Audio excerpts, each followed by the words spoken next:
So in this activity, we're looking at interrelationships. Okay, so it's another component of this course in which you're analyzing things, looking for some commonalities, especially within relationships. What you'll notice in the Minds On, it talks about how there's interrelationships all around us. So it's basically usually one thing, and it has a connection or impact on something else. So you can have four different types: human-human, human-natural, natural impacts the human, or natural impacts natural. So those are the basically the four different types of relationships that you can have.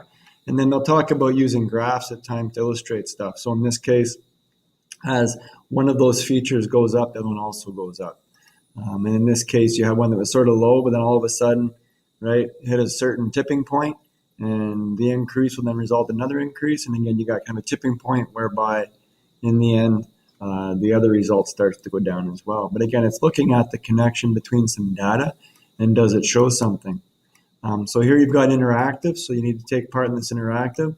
But it's going to basically show what this one scientist discovered way back in 1896, whereby that the increased release of CO2 would eventually result in an increase in global temperatures. And until recently, right, there wasn't enough evidence to support it, but there is now.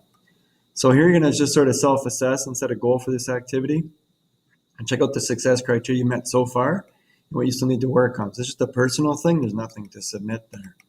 In this action, we're talking about interrelationships now, and how do you write or discuss about our interrelationship? And this is our third concept of geographic thinking. Please make sure you go through this interactive to then cover that. This then talks about the 5 steps that you must go through to complete the interrelationship study. So go through, again, this interactive to see how that works. And then this sort of overviews or reviews sort of what's happening on. So these are some things that you have to do and some things that you have to study. And this sort of then relays into the next sort of section, which is going to take a look at some information. So in this case, there's a sample here. You need to basically take this data that shows different states. It shows the cost of insurance tied to then the level of risk of natural disasters. So you're going to take this data, you're going to turn this data into a graph. And once you've turned this data here into a graph, and there's instructions here on how to make the graph, then you're going to analyze it in a relationship study to then determine whether or not that exists. So going back up here, right, you've got feature A, feature B, feature A being the cost of insurance, feature B being the cost of insurance, or it would probably go vice versa. In this case, if you go back up, your first feature would end up being nature.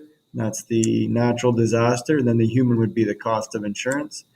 So making that connection and the relationship with those is how you'll then work that out.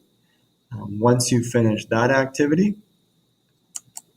then what you're going to do is you'll submit that once it's completed right here. So you'll do your interrelationship study right here with that data, submit an image or a copy of that work into that drop box right here where this says submit your work. Then the consolidation, now we're looking at comparison. So here they're talking about forest fires and landslides. A forest fire would burn all the trees, let's say off a mountain slope. All right, now with no longer having vegetation to absorb water, you get a rainfall, and all of a sudden that rain, that moisture is all going into the earth. All right, then loosening up the ground, causing it to then liquefy, and then you have a greater chance of a landslide occurring. So there's a lot of different relationships like that occur.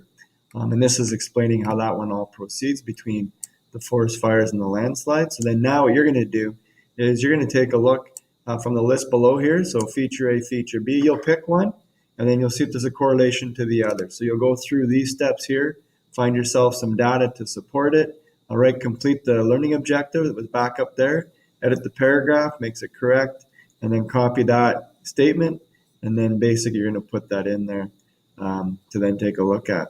Okay, and now this is going into a discussion item, because the last thing you have to do is assess the validity of their theory based on the information that they provided as well. So you have to make a comment in that discussion post as well. And keep in mind, making a new thread, just indicating which student you're replying to, is the best way to get that to me to make sure I see it. So again, looking for connections, right? Is there a connection between earthquakes and potentially landslides? Is there a connection between, hurricanes and flooding?